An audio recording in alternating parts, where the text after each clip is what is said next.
கடைகள், கட்டிமேடு, தபோநாயகபுரம், ஆதிரகம் உள்ளிட்ட இந்த சுற்று வட்டார கிராமங்களில் ஏறக்குறைய 1 மாத காலமாக குறுவை சாகுபடி மற்றும் சம்பா சாகுபடி பயிர்களை நூற்றுக்கணக்கான பன்றிகள் அங்கே தொடர்ந்து அந்த பயிர்களை நாசமாக்கி பெரும் கேடுகளை விளைவிக்கிறது.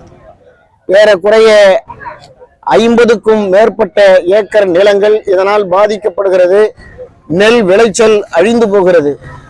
இது குறித்து தொடர்ந்து ஊராட்சி மற்றும் ஒன்றிய நிர்வாகத்திடம், வட்டாட்சியர் நிர்வாகத்திடம் புகார் தெரிவித்தும் பொதுமக்கள் எல்லாம் இத்தகைய இந்த நிலைமைகளை, சிரமங்களை அவர்களிடத்தில் எடுத்து சொல்லியும் இதுவரையிலும் வருவாய்த்துறை நிர்வாகம் அல்லது ஊராட்சி ஒன்றிய நிர்வாகம் எவ்வித நடவடிக்கையும் எடுக்கவில்லை.